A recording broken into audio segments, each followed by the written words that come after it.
Hello and welcome to Secrets of Organ Playing podcast. We are your hosts, Vidas Pinkevičius and Aušra Pinkevičienė. We've been mastering secrets of organ playing for more than 20 years and sharing them on this blog since 2011. On this show, which we create from our home in Vilnius, Lithuania, we strive to help you grow in every area of organ playing, including practice, technique, repertoire, sight reading, hymn playing, improvisation, composition, music theory, harmony, and many others. Our hope is to help you become a complete musician, or what we call as total organist, a program which we have created to help you reach your dreams faster than you would do on your own.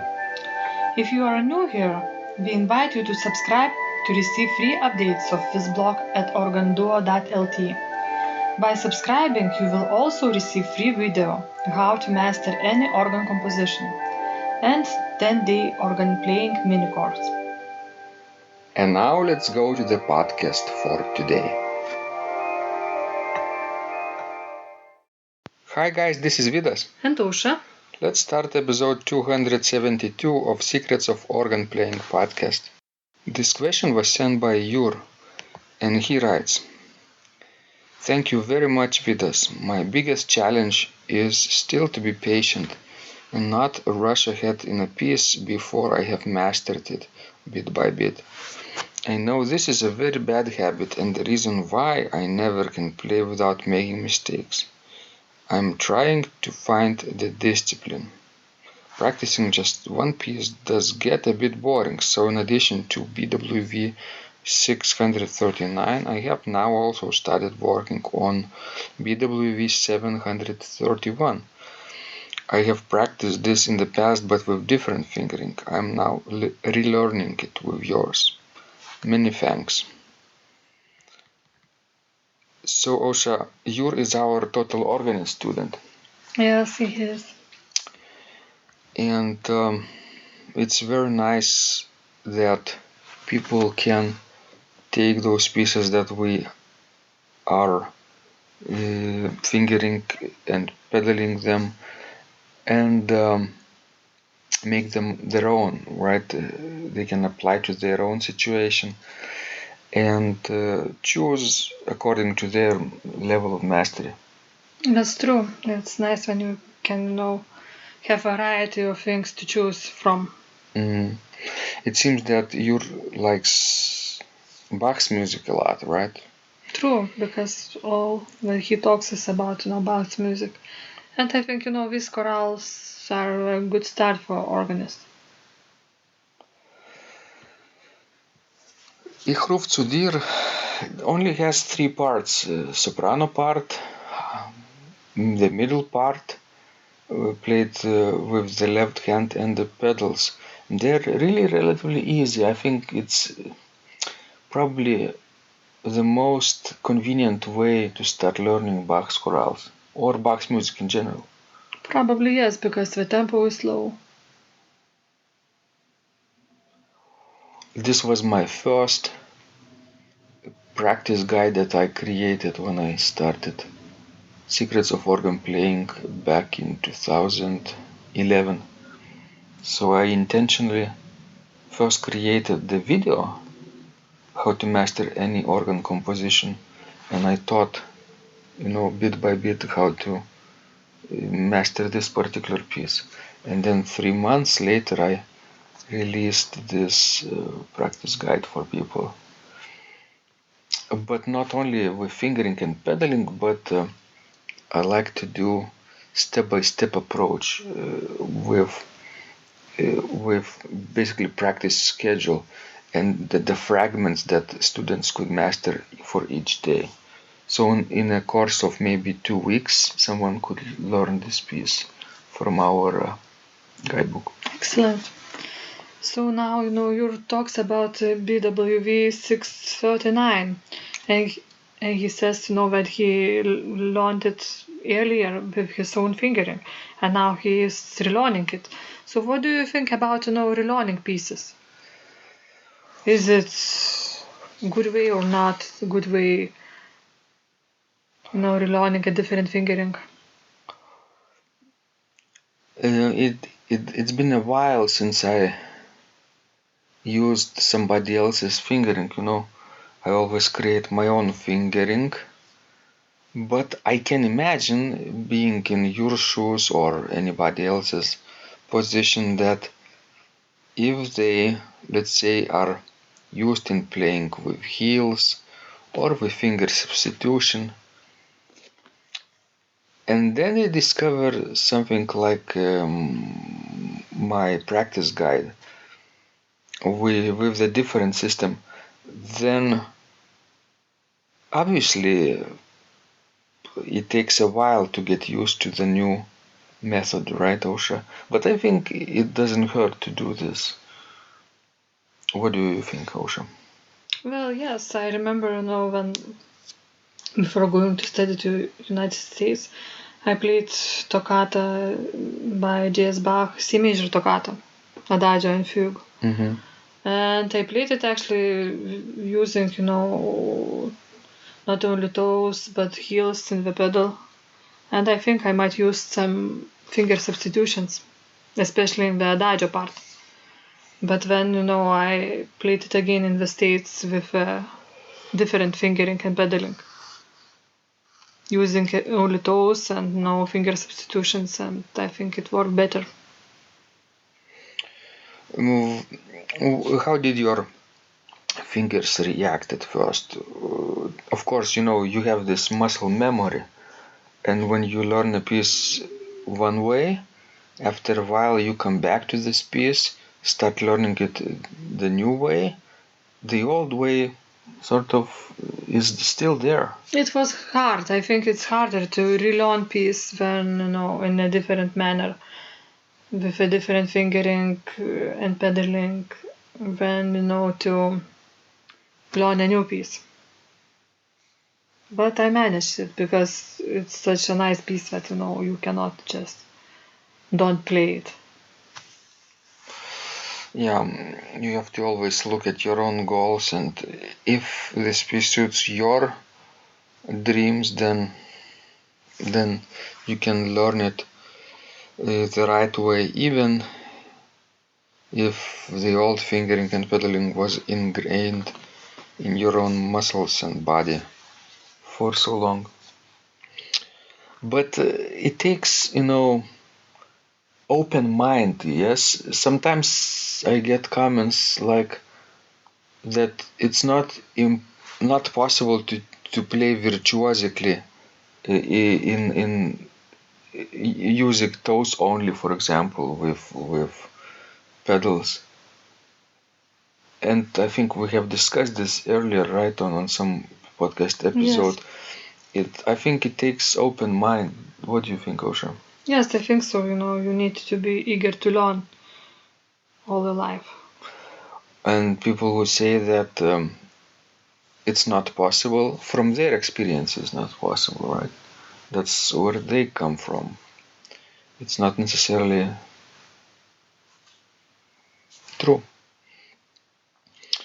So his challenge, Yuri is frustrated with practicing a piece, I think, too fast, right? Before he fully masters it bit by bit. This is a habit that we sometimes all get. It's actually a very common, thing. Everybody wants, to play faster very soon, but when you think about that final result, I think it should keep you, slowing down and practice slowly. But people still do it not often enough, right? What's the main reason for this, Osha? I think everybody wants to get, immediate gratification. And that's nothing bad about that, right? Yes, it's nothing bad about it, yes. We seek pleasure and try to avoid pain. That's all we do, actually. That's human nature. Yeah. Not only human, all living things. Even plants, right? They strive to the light because it's good for them. That's right. And try to avoid dark places. But I don't know how they avoid dark places if people plant them in a dark room. But maybe they can move, when we are not looking. Right, Osha? Yes, but I think, with practicing slowly, I think we need to keep in mind that bigger, larger picture. That eagle vision, so-called. If you would look at the final result from above, then you will find out, that slow practice will lead you to that nice final result. Mm-hmm. And this vision is appropriate for big things, for your big goal, right? Yes. And what's the opposite of that, of eagle vision? Chicken vision. Chicken vision, right? When we seek immediate gratification. Yes. I see. So yeah, probably you and anybody else is in his shoes need to find a bigger motivation for practicing the right way. Maybe a challenge of some sort. Maybe some public accountability, right, Osha? True. Maybe to take it to the next level. I don't know if Yuri is practicing for his own pleasure or not, but sometimes people get comfortable or too comfortable in their own practice rooms, right? And only family members sometimes can see them or hear them. Do you think that's enough? Well, depends on what kind of life you lead. Let's see. Let's say that a person only does this for a hobby, right? As a hobby, and doesn't have any dream to play it in public. And the reason I'm advocating for playing in public now is that their playing will improve immensely, right? I understand amateurs and hobbyists. That's really good. That's what our organ fans are for. But sometimes you want to improve even more, right? True. And when the public performance is, very good way to do it, to achieve something. Right. And he knows that the reason that he can't play without mistakes is probably because he plays the piece too fast right away, not mastered in a small fragments, right? So I hope he perseveres and finds this inner strength to do this right. True. Let's wish him well.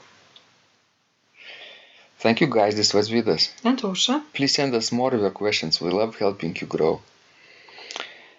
And remember, when you practice, miracles happen. This blog is supported by Total Organist, the most comprehensive organ training program online, where you will find courses for every area of organ playing, including technique, practice, sight reading, repertoire playing, hymn playing, improvisation, composition, music theory and harmony, with hundreds of scores and thousands of exercises. Here is what some of the students are saying.